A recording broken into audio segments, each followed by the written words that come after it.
Hello student, welcome back to my science mentor. Last વિડીયોની અંદર આપણે જોઈ ગયા હતા કોષ ચક્ર. હવે કોષ ચક્ર કંઈક આવી રીતે હતું, બરોબર. કોષ ચક્રની અંદર આપણને આવી રીતે ચાર ભાગ જોવા મળતા હતા. એક તો જીવન તબક્કો, એસ તબક્કો, G2 તબક્કો અને એમ તબક્કો, બરોબર. પણ ત્યારે આપણે એવું ડિસ્કસ નહોતું કર્યું કે એમ તબક્કાની અંદર પણ બીજા ચાર અથવા તો પાંચ ભાગ પડવાના છે, એવું આપણે ત્યારે ડિસ્કસ નહોતું કર્યું, બરોબર. તો હવે આપણે અહીંયા જોવાના છીએ એમ તબક્કાને ડિટેલની અંદર. તો અહીંયા આપણને એવું કીધું છે કે આ કોષ ચક્રનો નાટકીય તબક્કો છે. યાની કે આ જે તબક્કો છે ને, એમની અંદર આખું પિક્ચર આવી જશે, આખું નાટક આવી જશે. ખ્યાલ આવ્યો? જો કે આપણે આ વિડીયોની અંદર આપણે નાટકના ઇન્ટરવલ સુધી જ જોવાના છીએ, એટલે કે બે જ અવસ્થા જોવાના છીએ, પૂર્વાવસ્થા અને ભાજનાવસ્થા. ઇન્ટરવલ પછીનો ભાગ આપણે બીજા વિડીયોની અંદર જોશું. ખ્યાલ આવ્યો? તો આપણને એવું કહેવા માંગે છે નાટક ઉપરથી કે ભાઈ આ કન્ટિન્યુઅસલી થતી એક પ્રોસેસ છે, જેને આપણે ભાગમાં વહેંચી દીધેલી છે, બરોબર. કન્ટિન્યુઅસલી આપણને યાદ ના રહે એટલા માટે આપણે શું કર્યું છે, તો કે આખી પ્રોસેસને ચાર ભાગની અંદર વહેંચી દીધી છે. અહીંયા આગળ એવું કીધું છે કે જેમાં કોષના બધા ઘટકોનું મુખ્યત્વે પુનઃગઠન થાય છે, એટલે કે રીઓર્ગેનાઇઝેશન થાય છે, બધું ફરીથી બને છે. અને માતૃ અને બાળ કોષોમાં રંગસૂત્રોની સંખ્યા સરખી રહે તો તે સમવિભાજન કહે છે. એટલે કે જો માતૃકોષ છે, માતૃકોષની અંદર આપણને 2n રંગસૂત્ર જોવા મળે છે, યાની કે 23 જોડ રંગસૂત્ર આપણને જોવા મળે છે. તો એમનું સમવિભાજન થાય ને બંને બાળકોષોની અંદર આપણને 23 ગુણ્યા 2 એટલે કે ભાઈ 23 જોડ રંગસૂત્ર આપણને જોવા મળે તો શું થયું કહેવાય? તો જ સમવિભાજન થયું કહેવાય. ખ્યાલ આવ્યો? એ વસ્તુ આપણને અહીંયા સમજાવે છે. આગળ જણાવતા આપણને એવું કહે છે કે સરળતા માટે સમભાજનને કોષ કેન્દ્ર વિભાજનની ચાર અવસ્થાઓમાં વિભાજિત કરવામાં આવ્યું. જુઓ, હવે કોષ કેન્દ્ર વિભાજનની ચાર અવસ્થાઓમાં વિભાજિત કરવામાં આવ્યું એટલે શું? તો કે જુઓ, તમારો જે કોષ હશે ને, જે માતૃકોષ હશે ને, એમનું કોષ કેન્દ્ર પહેલા વિભાજિત થશે, બરોબર. અને કોષ કેન્દ્ર વિભાજિત થાય ત્યારબાદ તમારો કોષ એમની જાતે જ તે વિભાજિત થઈ જશે, બરોબર. અને આવી રીતે પછી તમારો કોષનું જે કોષરસ પટલ છે એ એકબીજાની નજીક આવતું જશે. અને ત્યારબાદ શું થશે, તો કે ત્યારબાદ આવી રીતે બે કોષ અસ્તિત્વમાં આવશે સ્વતંત્ર રીતે. ખ્યાલ આવ્યો? એટલે તમારું જે મેઇન જે ભેજામારી છે ને, એ કોષ કેન્દ્ર વિભાજનની જ ભેજામારી છે. અને એમની આ ચાર અવસ્થા છે કે ભાઈ પૂર્વાવસ્થા, ભાજનાવસ્થા, ભાજનોત્તરાવસ્થા અને ભાજનાંતિમાવસ્થા. ખ્યાલ આવ્યો? અહીંયા આપણને એવું કીધું છે કે અહીંયા એ સમજી લેવું જરૂરી છે કે કોષ વિભાજન એક સળંગ પ્રક્રિયા છે, બરોબર. આપણે પહેલેથી જ જોતા આવ્યા છીએ કે ભાઈ જે કોષ વિભાજનની જે પ્રક્રિયા છે એકદમ શું છે, તો કે ભાઈ લાંબી પ્રોસેસ છે અને એક સળંગ પ્રક્રિયા છે, બરોબર. તમે એને લાઈવ જોતા હશો તો તમને ખબર નહીં પડે કે ભાઈ આ જીવન તબક્કો છે, આ એસ તબક્કો છે, G2 તબક્કો છે, આ એમ તબક્કો છે. ખ્યાલ આવ્યો? તો એ તમને નહીં ખબર પડે. એટલા માટે સાયન્ટિસ્ટ લોકોએ એમને શું કર્યું છે, ભાગની અંદર વહેંચી દીધી છે. અહીંયા આપણને એવું કીધું છે અને તેની જુદી જુદી અવસ્થાઓ સ્પષ્ટ રીતે અલગ કરવી મુશ્કેલ છે. સંભાજનને નીચેના ચાર અવસ્થાઓમાં વિભાજિત કરવામાં આવેલ છે. એટલે આ સંભાજન એટલે શાનું સંભાજન, તો કે ભાઈ કોષ કેન્દ્રનું સંભાજન. ખ્યાલ આવ્યો? અને કોષ કેન્દ્રના સંભાજનને આવી રીતે ચાર અવસ્થાની અંદર વિભાજિત કરવામાં આવી છે. પહેલી અવસ્થા છે પૂર્વાવસ્થા, બીજી અવસ્થા છે ભાજનાવસ્થા, બરોબર. આ બંને અવસ્થા આપણે આ વિડીયોની અંદર ડિટેલમાં જોવાના છે. બાકીની બે અવસ્થા એટલે કે ભાઈ ભાજનોત્તર અવસ્થા અને ભાજનાંતિમા અવસ્થા એ આપણે આગળના વિડીયોની અંદર ડિસ્કસ કરીશું. ખ્યાલ આવ્યો? ઓકે, આગળ જોઈએ આપણને શું આપ્યું છે. ઓકે, તો હવે આપણે જોવાના છીએ કોષ ચક્રને આપણી રીતે, બરોબર. તો માની લો કે આવી રીતે જીવન તબક્કો હોય, એસ તબક્કો હોય, G2 તબક્કો હોય અને એમ તબક્કો હોય. ઓકે, તો જીવન તબક્કાની અંદર શું થાય છે, તો કે ભાઈ એસ તબક્કાની પ્રિપેરેશન થાય છે. માની લીધું. એસ તબક્કામાં શું થાય છે, તો કે ભાઈ ડીએનએ બમણા થાય છે. ડીએનએ બમણા થશે, એ પણ માની લીધું. બીજું શું થાય છે, તો કે ભાઈ તારા કેન્દ્ર બમણા થાય છે. તારા કેન્દ્ર બમણા થશે, એ પણ માની લીધું. ચાલો, હવે G2 તબક્કામાં શું થશે, તો કે એમ તબક્કાની પ્રિપેરેશન થશે. હવે એમ તબક્કામાં શું થાય છે, તો કે એમ તબક્કામાં બે વસ્તુ થાય છે. એક તો કોષ કેન્દ્ર વિભાજન થાય છે, આવી રીતે કે ભાઈ બે કોષ કેન્દ્ર બને છે. આવી રીતે બે કોષ કેન્દ્ર બને છે અને કોષ રસ વિભાજન થાય છે, એટલે કે ભાઈ એક કોષમાંથી બે કોષો આવી રીતે બને છે. આ બે વસ્તુ થાય છે. તો આ જે કોષ કેન્દ્ર વિભાજનની જે પ્રક્રિયા છે એ ટોટલ ચાર તબક્કાની અંદર વહેંચાયેલી છે. પહેલો તબક્કો છે પૂર્વાવસ્થા, બીજો તબક્કો છે ભાજનાવસ્થા, ત્રીજો તબક્કો છે ભાજનોત્તરાવસ્થા અને ચોથો તબક્કો છે અંત્યાવસ્થા. એટલે અંત્યાવસ્થા આવશે ત્યાં સુધીમાં શું થશે, તો કે તમારા બે કોષ કેન્દ્રો હશે એ વિભાજન પામી ગયા હશે, બરોબર. તો પહેલા તો આપણે જોઈ લઈએ કોષ કેન્દ્ર વિભાજન કેવી રીતે થાય છે. તો એમનો પૂર્વાવસ્થાનો તબક્કો. પૂર્વાવસ્થા તબક્કામાં શું થશે તો કે આવી રીતે કોષ હશે, કોષ કેન્દ્ર પટલ હશે અને એમની અંદર આપણને શું જોવા મળશે તો કે ભાઈ કોષ કેન્દ્ર જોવા મળશે. ખ્યાલ આવ્યો? તો પૂર્વાવસ્થામાં પહેલું કામ એવું થાય છે કે જે કોષ કેન્દ્ર પટલ છે ને એ ડિસ્ટ્રોય થઈ જશે, એ તૂટી જશે. અને જેના લીધે શું થશે તો કે જે કોષ કેન્દ્ર છે એ કોષ કેન્દ્રમાં રહેલા જે રંગસૂત્ર છે એ હવે આવી રીતે કોષ રસની અંદર ખુલ્લા રખડશે. બરોબર? તો જેના લીધે શું થાય છે તો કે જે કોષ કેન્દ્રની અંદર જે રહેલા રંગસૂત્ર હતા એ રંગસૂત્રો હવે કોષ રસની અંદર રખડે છે. બરોબર? એ પૂર્વાવસ્થાની અવસ્થા હતી. હવે આપણે જોવાના છીએ ભાદના અવસ્થા. હવે ભાદના અવસ્થામાં શું થશે તો કે જે રંગસૂત્રો આવી રીતે ખુલ્લા રખડતા હશે, બરોબર, એટલે ભાઈ ત્યાં આવશે ત્રાકકણ આવી રીતે, બરોબર, અને બંને ત્રાકકણમાંથી શું નીકળશે તો કે અમુક તંતુઓ નીકળશે. એ તંતુઓને આપણે શું કહીશું તો કે ભાઈ ત્રાક તંતુઓ કહીશું. ત્રાક તંતુઓ કહીશું. હવે એ શું કરશે તો કે માની લો કે આવી રીતે રંગસૂત્ર છે, બરોબર, આવી રીતે રંગસૂત્ર છે. તો રંગસૂત્રના સેન્ટ્રોમિયરની ઉપર આપણને જોવા મળશે કાઇનેટોકોર. બરોબર? હવે એ જે ત્રાક તંતુઓ છે કે જે ત્રાક કણમાંથી આવી રીતે નીકળેલા છે, બરોબર, એ રંગસૂત્રોના કાઇનેટોકોર સાથે જોડાઈ જશે અને એને શું કરશે તો કે આ બધા રંગસૂત્રોને વચ્ચે લાવશે આવી રીતે મસ્ત, બરોબર, આવી રીતે વચ્ચે ગોઠવશે. હવે શું થશે તો કે આ જે ત્રાકકણ છે એ શું કરશે પોતાના રંગસૂત્રોને નીચેની તરફ ખેંચશે અને આ જે ત્રાકકણ છે એ પોતાના રંગસૂત્રોને ઉપરની તરફ ખેંચશે. એટલે શું થશે તો કે ભાઈ બીજી અવસ્થા ચાલુ થઈ જશે. એમાં આવશે ભાજનોત્તર અવસ્થા. હવે ભાજનોત્તર અવસ્થામાં શું થાય છે તો કે આ જે ત્રાકકણ છે એમણે શું કર્યું તો કે પોતાના રંગસૂત્રોને ઉપરની તરફ ખેંચી લીધા અને આ જે ત્રાકકણ છે એમણે શું કર્યું પોતાના રંગસૂત્રોને નીચેની તરફ ખેંચી લીધા. ખ્યાલ આવ્યો? ત્યારબાદ કઈ અવસ્થા આવશે તો કે ભાઈ અંત્યાવસ્થા. અંત્યાવસ્થામાં શું થશે તો કે ભાઈ આ જે ત્રાકકણે જેટલા પણ રંગસૂત્ર ખેંચેલા હતા એમનું શું બનાવી દેશે તો કે ભાઈ કોષ કેન્દ્ર પટલ અને એમની અંદર કોષ કેન્દ્ર બનાવી દેશે. બરોબર? અને આ જે ત્રાકકણે જેટલા પણ રંગસૂત્ર ખેંચેલા હતા એમની ફરતે શું કરી દેશે તો કે ભાઈ એક કોષ કેન્દ્ર પટલ ફેરવી દેશે અને વચ્ચે શું આવી જશે તો કે ભાઈ કોષ કેન્દ્ર આવી જશે. ખ્યાલ આવ્યો? એટલે આવી રીતે અંત્યાવસ્થામાં બે કોષ કેન્દ્ર તમને મળી જશે. હવે આવશે આંતરાવસ્થા.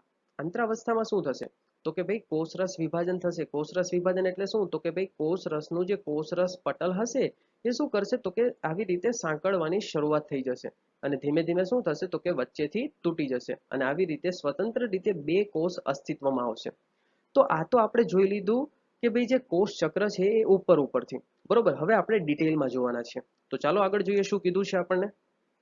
ઓકે, તો જે કોષ કેન્દ્ર વિભાજનની પહેલી અવસ્થા હતી એ પહેલી અવસ્થા પૂર્વાવસ્થા એ હવે આપણે જોવાના છીએ. તો અહીંયા આપણને એવું કહે છે કે પૂર્વાવસ્થા કે જે આંતરાવસ્થાના એસ અને G2 તબક્કાને અનુસરતી સમભાજનની એટલે કે સમભાજનની એટલે કે કઈ તો કે ભાઈ એમ તબક્કાની પ્રથમ અવસ્થા છે. ખ્યાલ આવ્યો? આગળ જણાવતા એવું પણ કહે છે કે એસ અને G2 અવસ્થામાં બનતા નવા ડીએનએ ના અણુઓ એકબીજાથી જુદા જુદા હોતા નથી પરંતુ એકબીજા સાથે વીંટોળાયેલા હોય છે. ખ્યાલ આવ્યો? તો હવે એસ તબક્કાની અંદર શું થયું હતું તો જો હું તમને આવી રીતે સમજાવી દઉં કે આવી રીતે કોષ રસ પટલ હશે, ત્યારબાદ એમની અંદર કોષ કેન્દ્ર પટલ તમને આવી રીતે જોવા મળતું હશે. ખ્યાલ આવ્યો? અને એમની અંદર તમને શું જોવા મળશે કોષ કેન્દ્ર જોવા મળશે. બરોબર? તો એ જે કોષ કેન્દ્ર છે એ કોષ કેન્દ્રની અંદર હશે આપણું રંગસૂત્ર. બરોબર? આવી રીતે રંગસૂત્ર હશે.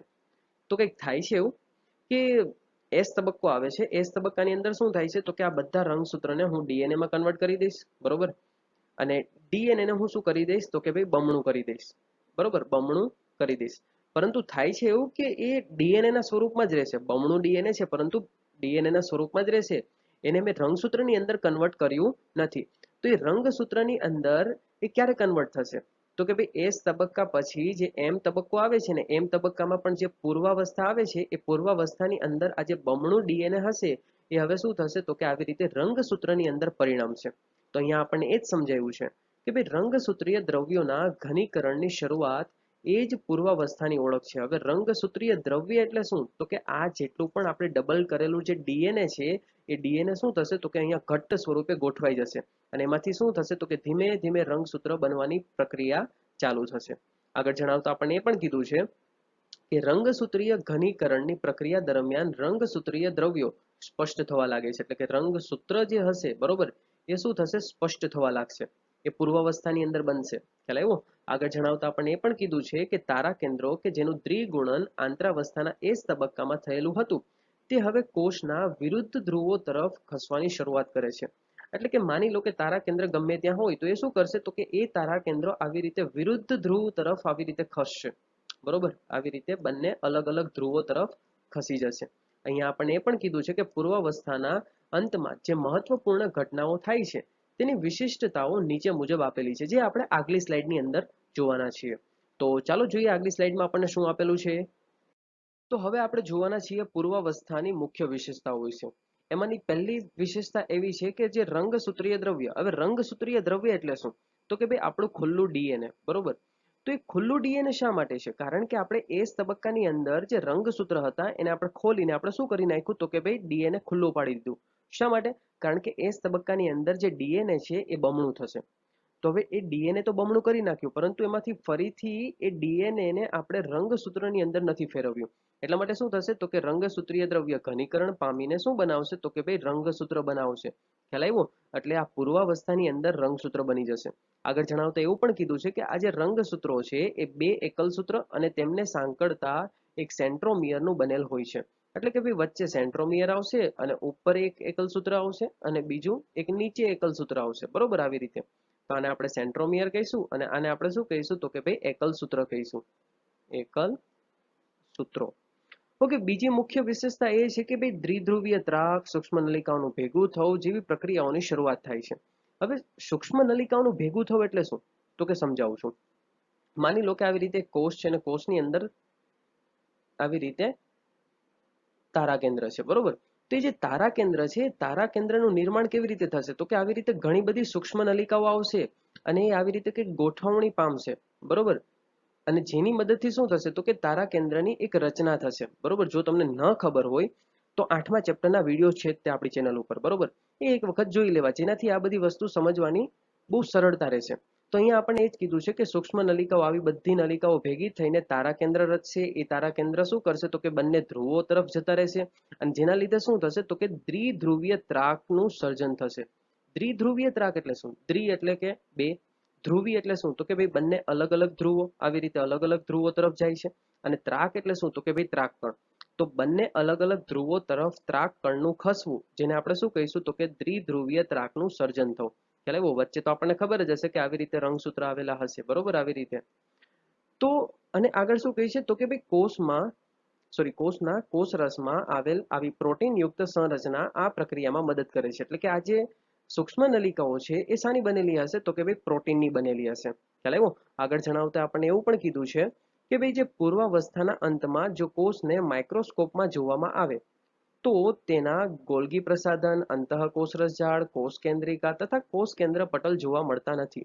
એટલે આપણને એવું કહે છે કે ભાઈ જે કોષીય અંગિકાઓ હશે એ પૂર્વાવસ્થાની અંદર નાશ પામશે.